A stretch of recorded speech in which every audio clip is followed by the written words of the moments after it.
Avenues बेतहाशा हैं आपके पास। आप कहेंगे भाई मैं लैंड खरीद लूं, लेकिन लैंड हर कोई भी नहीं खरीद सकता, इतनी ह्यूज मनी आपके पास नहीं है। कोई बिजनेस कर लेते हैं, उस बिजनेस को करने के लिए भी आपको उस बिजनेस की सुपरविजन करनी है। कैसे करें, जाना पड़ेगा, कुछ चोरी ना हो जाए, ऐसा ना हो जाए, ये सारा कुछ तो डर होता है ना। आप स्टॉक खरीदेंगे, उसको कहीं ना कहीं वेयर हाउसिंग करेंगे, सारा कुछ करेंगे, फिर किसी ना किसी पे डिपेंडेंट होना पड़ेगा। ये फाइनेंशियल मार्केट एक ऐसी मार्केट है जहां आप ओनर भी खुद हैं, एम्प्लॉय भी खुद है, सारे काम आप खुद कर रहे हैं। अब वो दौर गुजर गया कि जब आपको फिजिकली जाना पड़ता था मार्केट में, वहां जाके ट्रेड करना है। Now it is on your mobile, open the mobile, search and invest. लेकिन सबसे पहले एक कॉन्सेप्ट बनाना बहुत जरूरी है कि क्या इन्वेस्टमेंट हमें करनी चाहिए। क्या हमें अपनी सेविंग से 1000 रुपया भी बच गया, 100 रुपया भी बच गया, तो उसकी इन्वेस्टमेंट करनी चाहिए। चाहे आप एक शेयर क्यों ना खरीदें, 5 शेयर क्यों ना खरीदें, इन्वेस्टमेंट है। क्या होगा, डूब जाएगा? नहीं, कभी नहीं कोई चीज डूबती।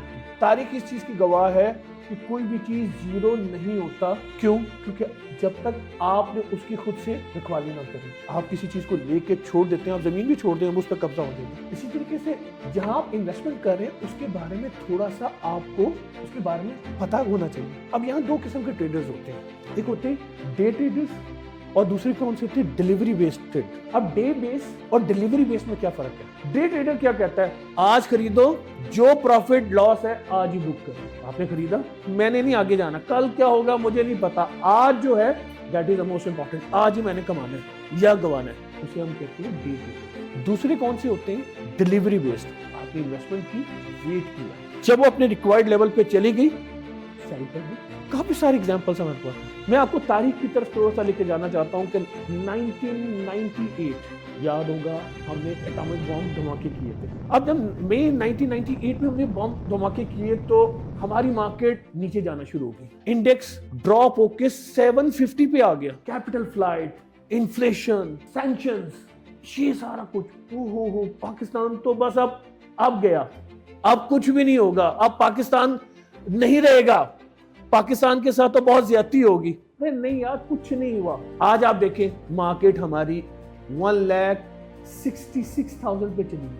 अगर मैं 27 साल की समरी करूं और उसकी ग्रोथ रेट फैक्टर निकालूं कि हर साल अगर मैंने वो 750 पे इन्वेस्ट किया होता और आज यहां आया हूं, तो मैंने 22% कंपाउंडिंग ग्रोथ रेट निकाला। इसका मतलब compounding growth rate is 22%। Market में काफी क्रैशेस आए, 98 में गिरी, उसके बाद 2002 में गिरी, 2005 में गिरी। अब 2005 में मार्केट क्रैश कहां से हुई, 10,512 से गिर के सीधा 4,500। हमने कहा अब मार्केट नहीं जिएगी, हमने बहुत इंजॉय कर लिया। मार्केट कितनी ऊपर गई, फिर नीचे आ गई। फिर 2006 में क्या हुआ, हमने कहा अब मार्केट फिर ऊपर चढ़ के 12,563 पे चलेगी, वहां से ड्रॉप हुई, फिर 4,500 हो गई। उन्होंने कहा यार ये तो है ही ड्रामाबाजी, हर बार हम 4,500 पे भी आके गिरते हैं, डूब गए, लुट गए, बर्बाद हो गए, कुछ नहीं हुआ। मार्केट फिर 2008 मार्केट 15,763 पे चली गई, फिर ड्रॉप हुई, 5,000 पे आ गई। ये 5,000 का जो लेवल था ना, ये हमारे लिए बड़ा खतरनाक था।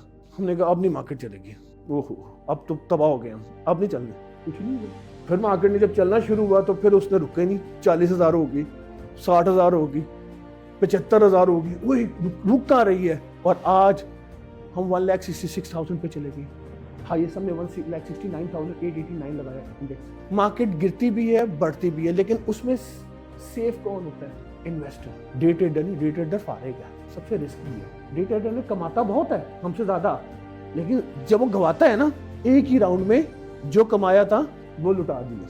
डे ट्रेडर क्या करता है, वो लेवरेज पे, लोन पे काम करता है, बाय करता है, मार्केट से क्रेडिट लेता है और अपनी हैसियत से 5 टाइम्स या 6 टाइम्स ऊपर बाइंग कर लेता है। तो जो प्रॉफिट आएगा वो भी 5 टाइम्स आएगा, जो लॉस आएगा वो भी 5 टाइम्स आएगा। मुझे याद है मैं लास्ट सेशन नेशनल बैंक के साथ था, तो मैंने नेशनल बैंक को कहा कि यार अपना शेयर खरीद लो।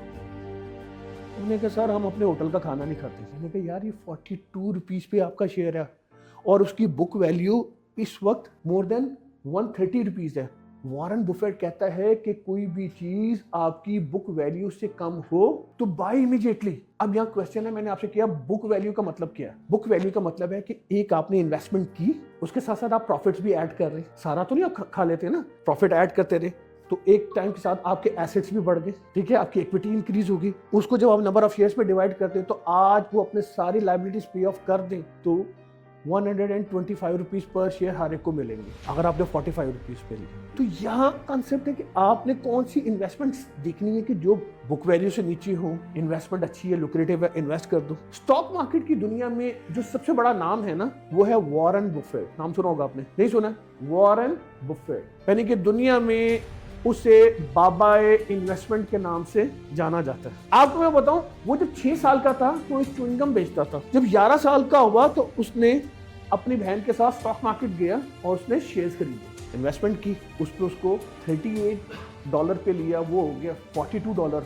उसने कहा वाह वाह मजा आ गया। लेकिन वो बाद में कुछ अर्से बाद वो शेयर 228 का हो गया। तो उसने फिर अपनी कोटेशन में लिखा इन स्टॉक मार्केट, पेशेंस। अगर मैं पेशेंस के साथ रहता, थोड़ा सा वेट करता, तो मैं कितने कमा सकता था? 228 की प्राइस मुझे मिल सकती थी। तो यहाँ सबसे इंपॉर्टेंट है पेशेंस। मैं डे ट्रेडर की बात नहीं कर रहा, मैं किसकी बात कर रहा हूँ? डिलीवरी बेस की।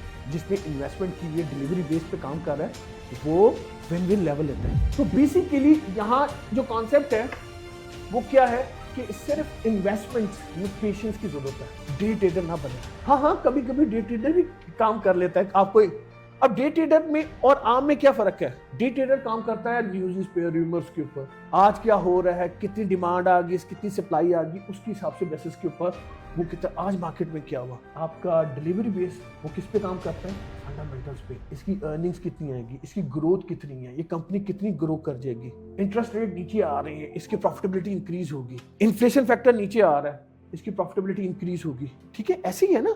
तो बेसिकली वो देख रहा होता है उसको इन द लॉन्ग रन, इसने प्राइस ने कहां जाना है। अगर प्रॉफिटेबिलिटी इंक्रीज होगी तो उसके लिए उसकी शेयर की प्राइस इंक्रीज होगी। तो यहाँ चीज एक थोड़ा सा समझने की जरूरत है, डरने की जरूरत नहीं होती है। 1000 रुपये वैसे भी तो जाया कर देते हैं ना।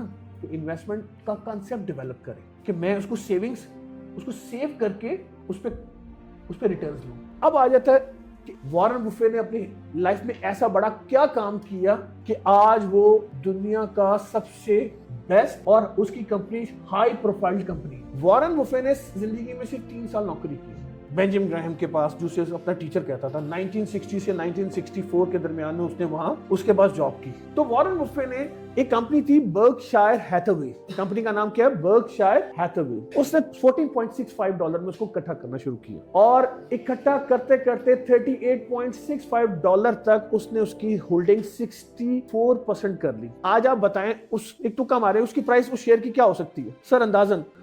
40,000। आप बताएं। आप 450 को सोचते हैं। बस बड़ी सोच रखे यार। जी बता दे। I like your spirit. Sir आप अपने मोबाइल पे जाके ना बर्कशायर हैथवे की प्राइस कैलकुलेट देखें, सिर्फ सर्च करें प्लीज। $758,000। और सर इसको मल्टीप्लाई करें, कितने पैसे बनते हैं? एक है नहीं आएगा भाई, हमारा कैलकुलेटर छोटा है, इसकी फिगर बड़ी है। तो यहां बताने का मकसद क्या है कि patience is the most important. उसने जिस कंपनी में इन्वेस्टमेंट की, आज वो 7,62,000 का शेयर बन गया। आप बिलीव करती? मुझे याद है जब मैं स्टॉक मार्केट में नया नया आया तो मैंने एक शेयर के सबसे कहा कि यार लकी सीमेंट ले लो, buy lucky become lucky, this is the last time you will purchase at the price of 10 rupees per share. In 2002 से ऊपर क्रॉस किया। 10 रुपए का शेयर कितने मल्टीपल हो गया? मारी गैस 10 रुपए का शेयर था, 1600 रुपए का है। नेशनल बैंक आज से 1 साल पहले 41 रुपीज का था, 250 रुपए का है। सर देखिए, बताने का मकसद नहीं सर। देखिए असल में देखिए कोई चीज आखिरी नहीं होती। स्टॉक मार्केट में कोई भी वर्ड लास्ट नहीं होता, कोई भी दुनिया आखिर नहीं होती। सिर्फ सोचने की बात है, हमने क्या सोच रही है।